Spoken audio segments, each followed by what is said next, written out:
Power doesn't belong to the strongest. It doesn't belong to the loudest. It belongs to those who understand human behavior and who are ruthless enough to use it. What you're about to hear are 10 ruthless lessons of dark psychology that will not make you like, but they will make you dangerously smart. These lessons are not for the faint-hearted. They are for people who are tired of being manipulated, overlooked, or underestimated. If you learn these principles and live them, people will stop seeing you as average. They'll start seeing you as untouchable. But first, before we dive in, let's lock in your mindset with an affirmation check. Say this out loud. Whisper it if you have to. Type it in the comments if you're ready to stamp it into your reality. My mind is my weapon and I sharpen it relentlessly. Now, if you're serious about transforming yourself, hit that like button, subscribe, and let's step into the shadows of human nature. Let's begin with the very first weapon of the dangerously smart, the art of mastering first impressions. Number 1, master first impressions. You never get a second chance at power. People decide if they respect you or dismiss you within the first 7 seconds. That's the brutal truth. Picture this. You walk into a room. Maybe it's a business meeting. Maybe it's a party. Maybe it's the first date of your life. In those first few seconds, before you even speak, everyone there has already judged you. They've already written a story about who you are, and that story will follow you for years. Think I'm exaggerating? History proves otherwise. Roman generals understood this truth. Their armor wasn't just for protection, it was theater. The tall plumes on their helmets made them appear larger than life. The crimson cloaks were symbols of blood and dominance. Before the first sword clashed, the enemy was already trembling. First impressions decided half the battle. Modern science calls this the primacy effect. It's the cognitive bias where the first piece of information we get about someone sticks in our brain stronger than anything that comes after. If you appear confident, powerful, and composed in the beginning, people will bend reality to keep seeing you that way. If you appear weak or nervous, that weakness becomes your prison. Consider job interviews. Most hiring managers admit they know within the first 90 seconds whether they're going to hire someone. Or politics. Debates are often won or lost in the first few minutes. Remember, it's not the speech that sways people, it's the presence. So how do you master first impressions? 1. Posture. Walk into any room as if you own the ground beneath your feet. Shoulders back, chin slightly up, steady pace. 2. Silence. Don't rush to speak. Silence is power. People who rush are desperate to be accepted. People who wait are already in control. 3. Dress strategy. Not the most expensive clothes, but the most intentional. Your clothing should tell the room, I thought about this. I respect myself. Respect me too. 4. Energy control. Slow movements. Calm expressions. Nervous energy exposes weakness. Controlled energy demands respect. Here's the dark psychology twist. It is better to appear intimidating at first and soften later, than to appear soft and try to look intimidating later. People rarely upgrade their judgment of you. They only downgrade. But appearances are only the beginning. To become dangerously smart, you must learn not only how people see you, but how to control what they desire. Number 2, control desire, control people. The easiest way to control someone is not through fear, it's through their own desires.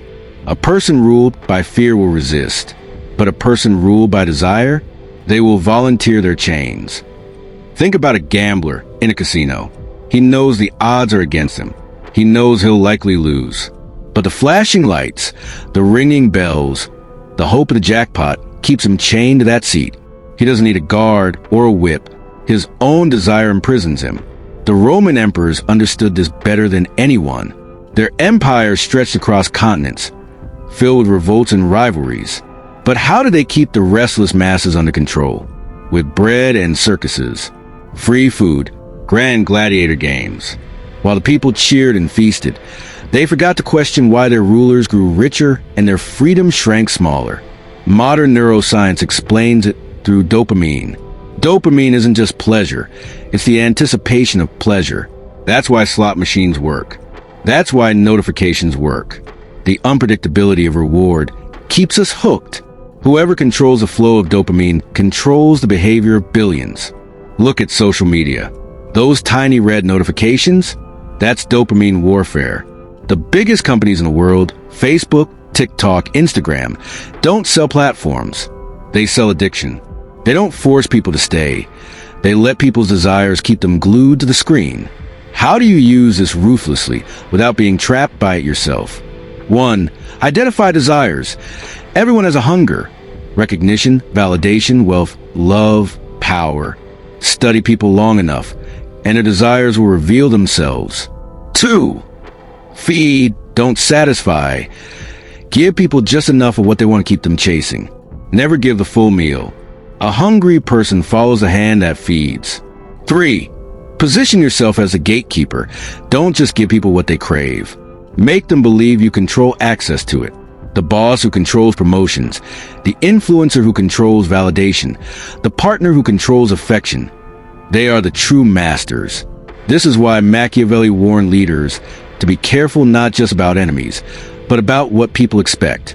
Too much generosity and you weaken yourself. Too much denial and you spark rebellion. The art is to balance. Keep people desiring, but never fulfilled. But desire is only one string on the puppet. The real mastery comes when you learn to control not just what people want, but what they feel. 3, emotional control equals psychological power. The most dangerous people are not emotionless. They are emotionally disciplined. Because if you lose control of your emotions, someone else will use them against you. Picture 2 warriors facing each other. One is shouting, spitting, swinging wildly. The other stands calm, patient, almost motionless. Which one is truly feared? The calm one, because emotion without discipline is weakness. But calm under fire? That is power. Alexander the Great never panicked in battle. His calmness spread to his troops like fire in reverse. It cooled their nerves, and it terrified his enemies. They knew a man who didn't lose his composure couldn't easily be broken. Science shows that emotional regulation is linked to executive function in the brain. When anger takes over, the rational part of your brain shuts down. You stop thinking logically. You become predictable, impulsive, and exploitable. That's why skilled manipulators try to provoke you, because once you lose control, they gain it. Negotiators in hostage crises know this truth. The first side to raise their voice, to show panic, loses leverage. The calmest person in the room always dictates the terms. So, how do you master emotional control? 1. Delay reaction. When provoked, never respond instantly. Count seconds. The pause alone shifts power back to you. 2. Weaponize silence. Silence makes people uncomfortable. The less you speak, the more they reveal. 3. Observe others' emotions. Anger blinds. Fear paralyzes. Overconfidence exposes. When you see these emotions in others, you know exactly how to maneuver. Control your own emotions, and you can't be manipulated. Control others' emotions, and you can manipulate them endlessly. You don't need to force decisions. Fear, hope, guilt, excitement will make people decide exactly how you want them to. And now that we've sharpened your emotional blade, it's time to give you the deadliest weapon of all. Not fear, not strength, but information. 4, weaponize information. Power doesn't belong to the strongest. It doesn't even belong to the richest. It belongs to the one who controls the flow of information. Think about spies. Empires have risen and fallen because a single secret was whispered into the right ear. Wars weren't always won by swords or bullets, but by intelligence. During World War II, the Allies cracked the German Enigma code. That single act, controlling information, shortened the war by years. Millions of lives were decided not on the battlefield, but in a quiet room with mathematicians and code breakers. Human beings are addicted to information, gossip, news, secrets. Our brains treat them as survival tools. When you hold back information, you increase your perceived power. When you reveal it strategically, you can guide people's decisions without them ever realizing they've been led. Look at big tech companies. They don't sell apps, they sell data. The reason social media is free is because you are the product. Your clicks, your searches, your desires. They weaponize that information and sell it to advertisers, politicians, corporations. Control the narrative, and you control reality.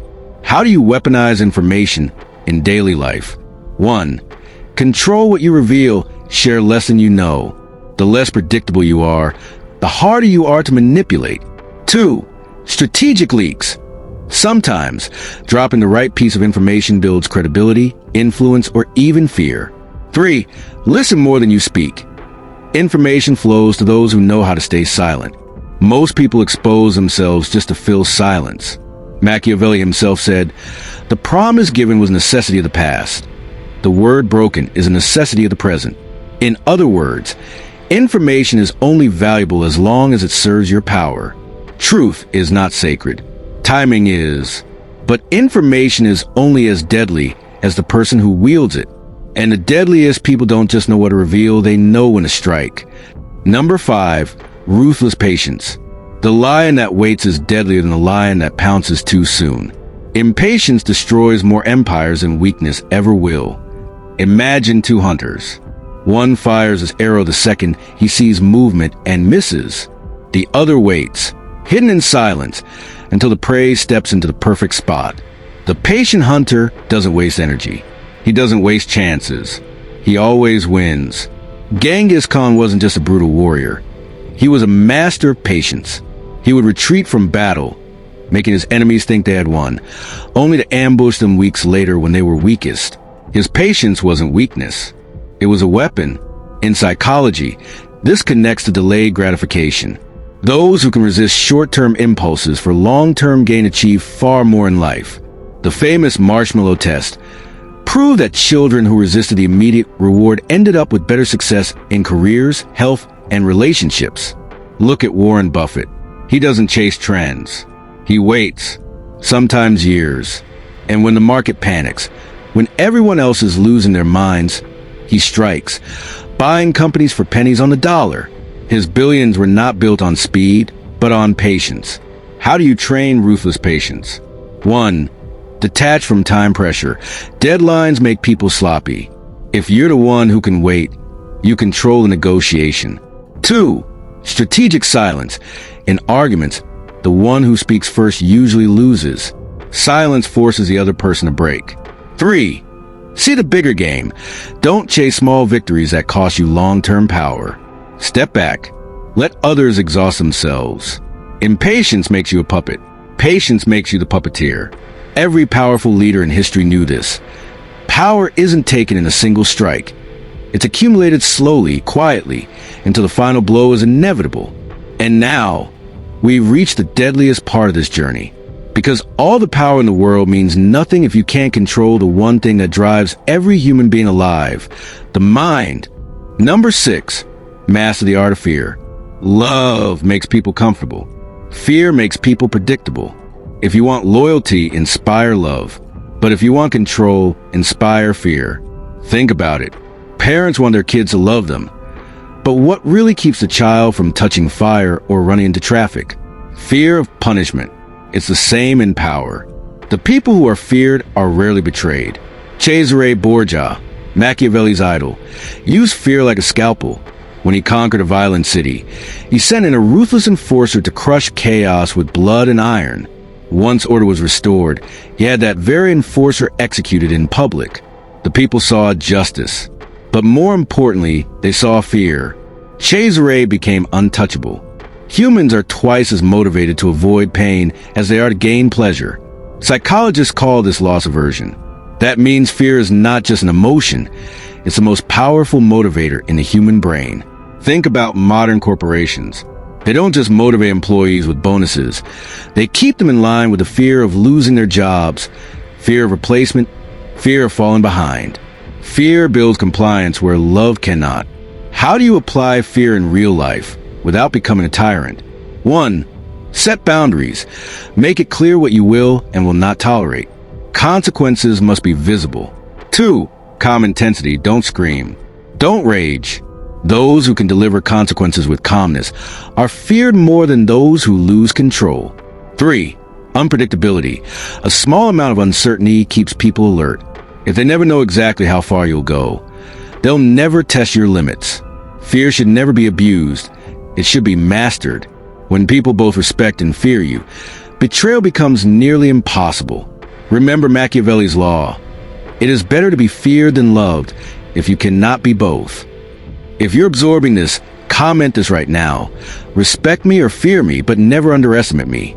But fear alone can turn you into a target. To avoid that fate, you must learn a paradoxical strategy, the art of appearing weak, only to strike when it matters most. Number 7, appear weak to strike strong. Power doesn't always roar. Sometimes, the deadliest strategy is to look harmless until it's too late for your enemy to stop you. The Trojan horse. A gift, a symbol of peace. The enemy wheeled it into their city, thinking they had already won. But inside, hidden warriors waited. That night they struck, and Troy burned to the ground. Apparent weakness became unstoppable power. In the art of war, Sun Tzu taught, appear weak when you are strong and strong when you are weak. It's one of the oldest war tactics in human history, because it works. The overconfident always expose themselves. Humans underestimate what they don't fear. This is called a false sense of security bias. If someone believes you're no threat, they drop their guard. And when their guard is down, that's when control is easiest. In business negotiations, clever players sometimes let their opponents think they're desperate, inexperienced, or underprepared. Then at the right moment, they flip the script, revealing resources, allies, or leverage the other side never expected. Deals collapse. Empires shift hands. All because of a fake weakness. How can you apply this in everyday life? 1. Strategic underestimation.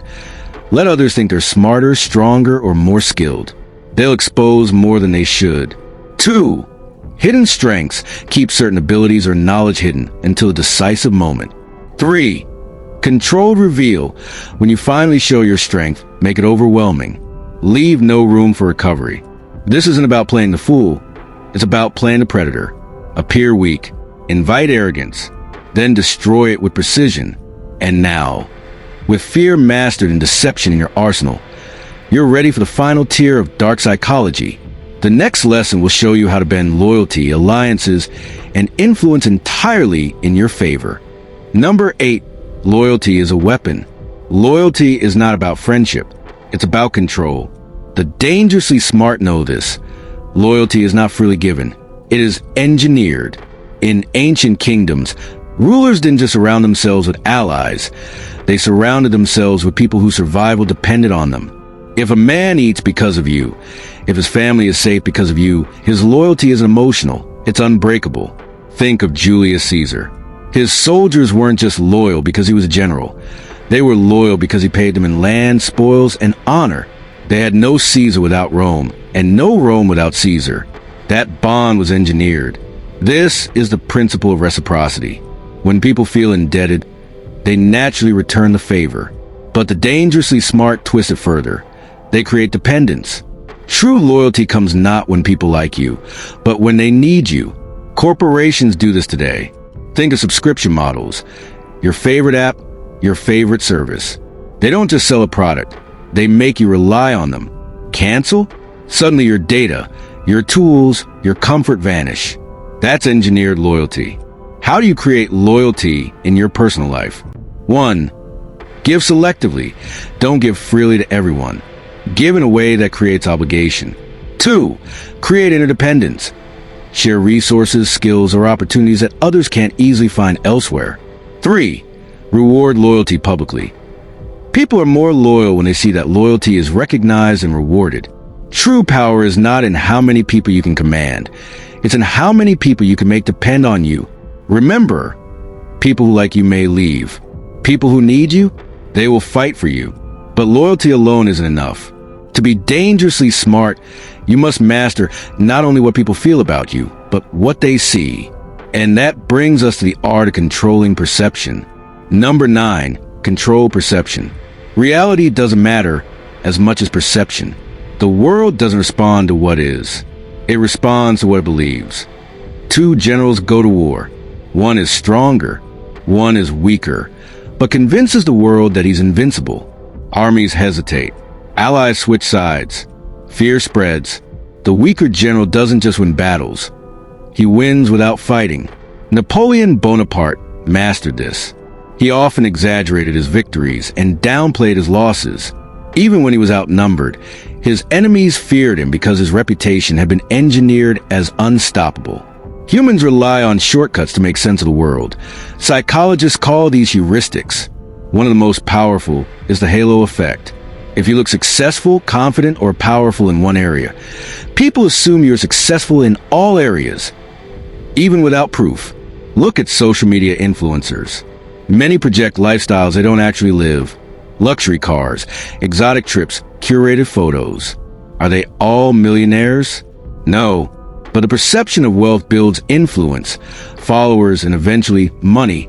How do you control perception in your world? 1. Craft your narrative. Decide how you want to be seen, and align your actions to reinforce that image. 2. Show, don't tell, never brag about power. Display it subtly. Others will do the bragging for you. 3. Consistency is king. People believe repetition. The more you reinforce perception, the more it becomes reality. Understand this truth.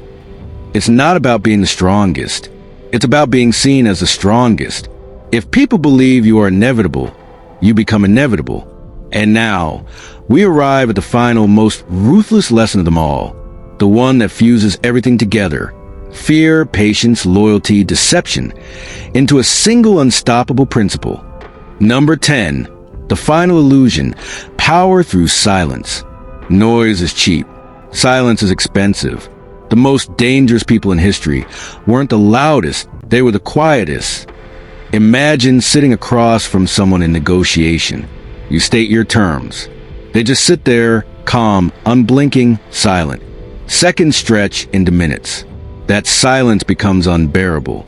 You start talking more, revealing more, conceding more, until you realize you've already lost. Think of Vladimir Lenin. He wasn't constantly giving speeches. He was quiet, strategic, and when he finally spoke, it carried the weight of inevitability. Or think of leaders like Deng Xiaoping, who built China's modern foundation, not through noise, but through calculated silence and decisive action. Psychologists call it the power of pause. Humans fear silence in conversations. Our brains are wired to fill gaps. The one who controls silence controls the flow of dialogue, the pace of tension, and the outcome of decisions. Ever notice how interviewers, interrogators, and even lawyers use silence? They ask a question, and then just wait. Most people can't stand the pressure and end up confessing, revealing, or over-explaining. Silence extracts truth better than shouting ever could. How do you weaponize silence? 1. In arguments, let the other person reveal their weakness. 2. In negotiations, say less. The one who speaks first usually loses leverage. 3. In daily life, use silence to create mystery. Mystery creates respect. Noise is for the powerless. Silence is for the predator. When you learn to weaponize silence, people will always wonder what you're thinking. And in that wondering, they hand you control. If this final lesson hit you deep, stamp it below in the comments. My silence speaks louder than words. But these 10 ruthless lessons are not just theories. They're weapons. Weapons that, when sharpened, make you dangerously smart. And now, let's seal everything you've learned with one final message. You've just walked through the shadows of dark psychology. You've learned how to master first impressions, control emotions, use scarcity, weaponize information, harness ruthless patience, command fear, appear weak to strike strong, engineer loyalty, control perception, and finally weaponize silence. Together, these don't just make you smarter, they make you dangerously smart. The kind of person people cannot predict, cannot control, cannot underestimate. But remember this, power is nothing if it remains unused. Knowledge is nothing if it remains untested. These lessons only live if you practice them daily, ruthlessly, unapologetically. So here's your final affirmation. Say it out loud. Type it in the comments. Engrave it into your mind. I am dangerously smart. I see through illusions. I control myself, and therefore I control the game. If you made it this far, you're not average. You're part of few who understand the shadows. Now, join the community of power seekers. Hit subscribe, like this video, and share with someone who's ready to wake up. Because remember this, respect fades, fear fades, but the dangerously smart, they are remembered forever. Be dangerously smart.